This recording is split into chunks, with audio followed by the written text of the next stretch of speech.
dia, seja bem-vindo ao programa Ciência e Movimento aqui na TV Petrópolis. Eu sou Márcio Campos e hoje vamos dar início a uma nova entrevista com André Micheli. Vamos falar sobre a questão da inovação no Rio de Janeiro. Como que é fazer inovação e criar um ambiente novo, revigorado de inovação na cidade do Rio de Janeiro. Vai ser uma belíssima entrevista, você não pode perder essa entrevista aqui com a gente na TV Petrópolis, no programa Ciência e Movimento. Fique com a gente volta já.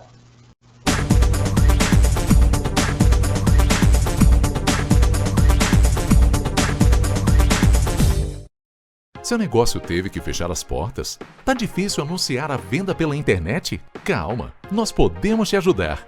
Invista na divulgação dos seus produtos. Nossa equipe é especializada em fotos para a internet. Alavanque suas vendas no iFood, na Uber Eats, no Instagram, no Facebook e outras redes sociais. Com a Érica Massi Fotografia, fica mais difícil resistir ao seu serviço de delivery. Fale com a gente. A Érica Massi Fotografia tem pacotes promocionais para você.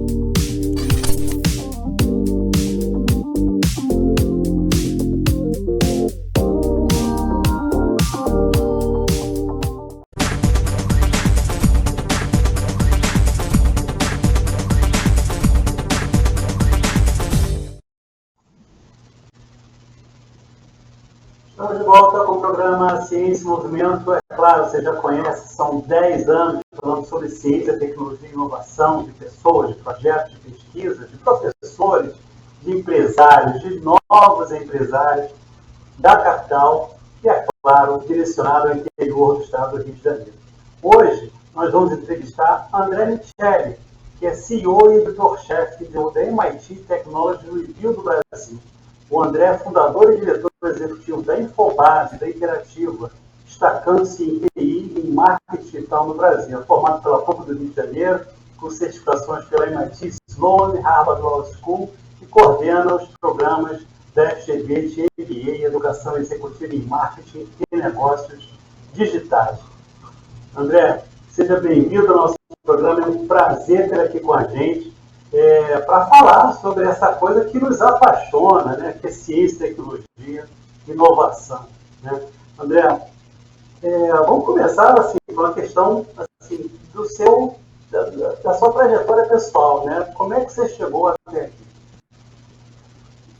Primeiro, prazer falar, obrigado pelo convite e tenho certeza de que esse tipo de iniciativa é fundamental para que as inovações apareçam e outras pessoas se envolvam nesse movimento de construir um novo ecossistema de negócios para o Brasil e para o Rio de Janeiro. Eu sou um analista de sistemas de formação, eu fiz o antigo curso de tecnologia e processamento de dados da PUC-Rio, e quando estava ali na metade da faculdade, mais ou menos, montei uma empresa. Eu saí da faculdade muito cedo, tinha 20 anos, com um viés muito técnico, e fui estudar administração.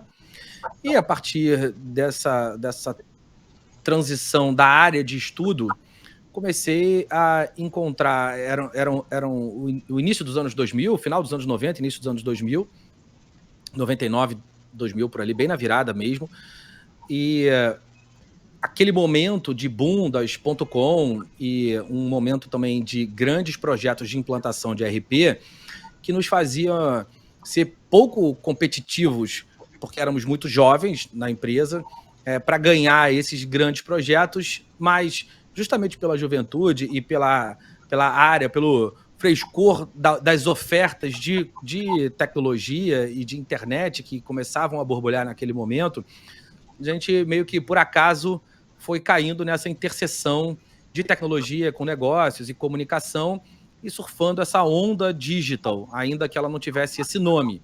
E a empresa cresceu muito com essa especialização, a gente desenvolveu alguns projetos muito grandes de implantação de portais corporativos, de grandes operações de sites web, e à medida que o tempo foi passando, que a gente foi amadurecendo, eu continuei a minha trajetória acadêmica, e essa ligação entre o mundo da academia e dos negócios, que no Brasil não é tão estimulada, acabou sendo um ponto importante, um diferencial competitivo importante para a empresa, para que depois nós trouxéssemos a MIT Technology Review para o Brasil, e a empresa hoje em dia já tem 600 pessoas, são 600 funcionários que trabalham produzindo tecnologia, produzindo conteúdo e se especializando nessa interseção da tecnologia com os negócios.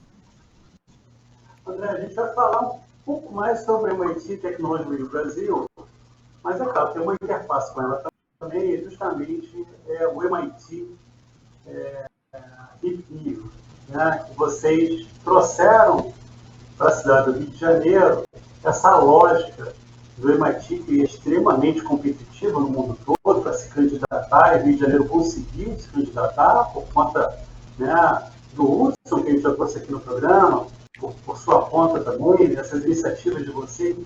Conta como é que foi um pouco essa história de trazer essa relação do MIT para a cidade do Rio de Janeiro, como é que foi essa história do MIT Rio no Rio? São histórias que eram paralelas até um determinado momento e se juntaram num ponto desse espaço-tempo. Eu fui aluno entre 2010 e 2013, e de 2013 em diante continuei participando dos eventos, encontros de ex-alunos, conferências que o MIT fazia lá em Boston, em Cambridge, mais especificamente. E aí, numa dessas idas e vindas, acabei conhecendo o programa que a MIT Technology Review tem de expansão global. É um programa que se baseia em agentes locais que sejam capazes de lidar com mídia, lidar com a academia, com tecnologia e com o empreendedorismo, e, enfim, com a inovação em modelos de negócio. E aí eu apliquei. Eu fiz um processo longo de entrevistas para mostrar que nós estávamos capacitados a trabalhar com habilidades que são complementares, mas que são fundamentais para a MIT Technology Review, e também já tinha uma relação forte com o próprio MIT, já tinha valores compartilhados com as pessoas que tomavam essa decisão, as pessoas acreditavam naquilo que nós conseguiríamos fazer. Eu digo nós, porque naturalmente fui o ponto de contato, mas estou longe de ser a única figura nessa relação do que esse grupo conseguiria fazer com o MIT no sentido de produção de conteúdo local e de curadoria do conteúdo que existe no MIT em relação àquilo que faz sentido para o Brasil, para as empresas brasileiras. Enquanto isso estava acontecendo, em paralelo, o Hudson Mendonça liderava um programa, que era o Programa de Aceleração de Regiões Empreendedoras, o MIT REAP, e eu fiquei sabendo disso. Nesse momento, eu fiz contato com ele para que nós desenhássemos parcerias, porque, obviamente, duas iniciativas desse volume, com essas pretensões no Rio de Janeiro, elas precisavam andar em conjunto, dado que o MIT era o ponto em comum dessas iniciativas. E durante um primeiro ciclo, a MIT Technology Review foi a casa do MIT REAP no que diz respeito a conteúdo.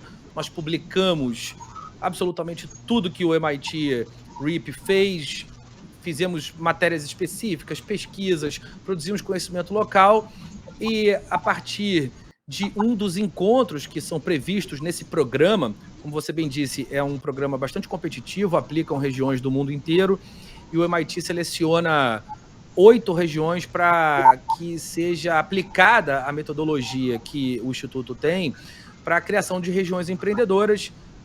A região mais famosa globalmente é o Vale do Silício, mas como Boston tem também ali com biotech, como Tel Aviv tem com softwares de segurança, a ideia é que o Rio de Janeiro se desenvolva nas tecnologias associadas ao processo de transição energética e sustentabilidade.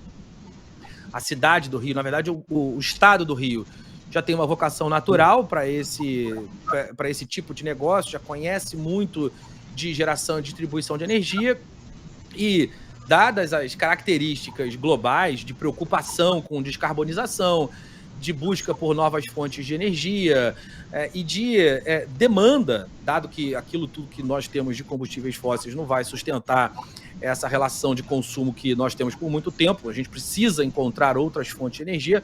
O Rio de Janeiro tem uma baita oportunidade pela frente. E aí, dessa união entre MIT Technology Review e MIT REAP, surgiram algumas iniciativas, a gente vai falar sobre elas também. O Energy Summit, que é o maior evento em colaboração com o MIT no mundo, fora dos Estados Unidos, a principal delas.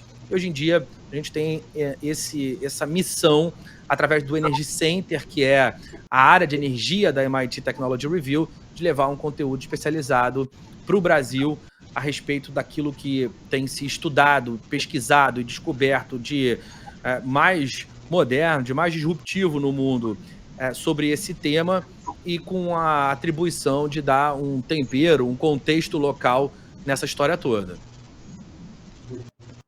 André, a gente vai fazer um breve intervalo agora, e na volta a gente fala sobre a MIT Technology Review Brasil. Como é que ela está hoje posicionada, o que ela tem tratado, quais são as parcerias que ela tem apoiado. Vamos fazer um breve intervalo, voltamos.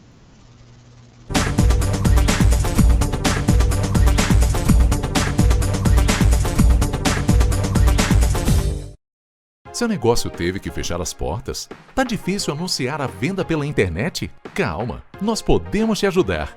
Invista na divulgação dos seus produtos. Nossa equipe é especializada em fotos para a internet. Alavanque suas vendas no iFood, na Uber Eats, no Instagram, no Facebook e outras redes sociais. Com a Érica Massi Fotografia, fica mais difícil resistir ao seu serviço de delivery. Fale com a gente. A Érica Massi Fotografia tem pacotes promocionais para você.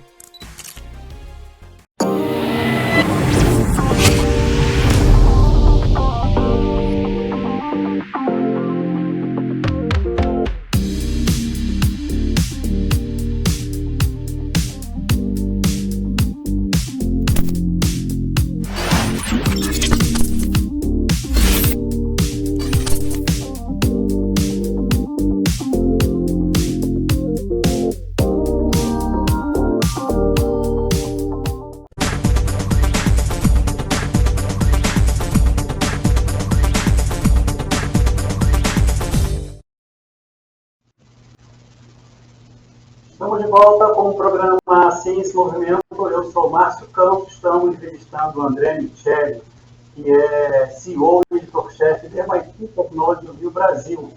E vamos falar um pouco sobre a revista no Brasil, como ela chegou, como ela se estruturou e quais são os caminhos que ela está seguindo, André. Bom, a MIT Technology Review chegou no Brasil em 2020. A MIT Technology Review tem 125 anos nos Estados Unidos e nós estamos aqui completando o 4º ano de Brasil. Ela é uma grande plataforma, então a gente gosta de contar essa história como o boletim, que virou revista, a revista que virou uma plataforma com eventos e os canais digitais, enfim, todo o conjunto de questões de conteúdo, e a plataforma que virou um ecossistema, porque hoje em dia existe em 8 regiões do mundo e está associada a institutos e centros de pesquisa que são capazes de produzir conteúdo local com a mesma, seguindo as métricas de qualidade que são preconizadas pelo MIT. Então, nós chegamos no Brasil em 2020, como eu falei, e o movimento inicial foi entregar conteúdo e publicar a revista. Até 2022, esse foi o negócio, o nosso cliente padrão era o marketing das organizações. A partir de 2022, a gente, com abertura também, pós-pandemia, o mundo já mudando, a gente entrou num segmento importante de treinamentos corporativos, de eventos em company, de uma relação de parceria com outros eventos e também de consultoria. Além disso, a gente começou a fazer no Brasil uma iniciativa chamada Innovative Workplaces, cujo objetivo é identificar as empresas mais inovadoras do país. Existe uma metodologia para identificar a capacidade de entrega de inovação e o que efetivamente foi entregue, quais projetos, quais foram os casos que as empresas brasileiras desenvolveram ao longo do ano. E hoje em dia a gente avalia mais de 2.000 empresas anualmente pelo Brasil. E o Innovate Workplace acabou se tornando uma referência importante e também uma linha de negócios importante para a organização. E, por fim, no ano passado, fizemos o primeiro ciclo, agora estamos finalizando o segundo do Innovators Under 35, que é a premiação dos inovadores com menos de 35 anos, que ajudou a encontrar o Mark Zuckerberg, o Sergey Brin, Larry Page, enfim, pessoas que acabaram se tornando muito importantes para o segmento de tecnologia. Então, a Technology Review é uma unidade que tem como objetivo traduzir para o leitor padrão, para o executivo e para o entusiasta tudo que de mais importante o MIT está fazendo. Então, a linha de conteúdo, uma linha de marketing para as organizações e uma linha de treinamento e avaliação das rotas de inovação que as empresas têm. E como é que foi essa experiência de trazer o MIT Energy Summit para o Brasil? Assim, foi um belíssimo evento, com assim, personagens do mundo inteiro, referências lá fora e aqui dentro. Eu sentia lá que tinha uma conexão muito grande entre as pessoas. Como é que foi essa experiência de trazer esse grande evento no Rio de Janeiro? E qual é a sua expectativa para o próximo ano? Legal, essa pergunta é muito boa, Márcio, porque a gente, quem estava lá, viu um evento, como você disse, muito grande, conexões acontecendo entre as pessoas, entre as organizações, e naturalmente espera pelos próximos passos, mas a história até aquele dia é muito longa. Foi um movimento que surgiu num desses encontros estratégicos do MIT REAP, aquele programa de aceleração de regiões empreendedoras que falamos há pouco, e dali houve um evento menor no Museu do Amanhã, onde ficou claro que existia demanda para algo mais importante, para algo que gerasse mais impacto na nossa cidade e no nosso estado. Então, nós conversamos com o MIT e criamos um ambiente de colaboração para trazer um evento, para fazer um evento. Na verdade, o MIT já tinha alguns eventos de energia, mas a gente queria criar algo próprio, algo com a cara do Rio, mas em colaboração com o MIT, que tivesse essa sinergia, essa simbiose entre Rio e Cambridge, Rio e Massachusetts, o estado do Rio e o estado de Massachusetts, a cidade do Rio, a cidade de Cambridge. E aí, como você disse, trouxemos muitos professores, foram 20 palestrantes internacionais, mais de 80 presidentes e vice-presidentes de empresas brasileiras e um grande espaço de conexão e troca de ideias. A gente está muito acostumado, no setor de energia, ver eventos que falem sobre segmentos específicos, o evento da energia elétrica, o evento dos combustíveis fósseis, o evento da energia nuclear, ou eventos que falem para a academia, ou para grandes empresas, ou para startups, e o nosso intuito foi conectar todos esses públicos.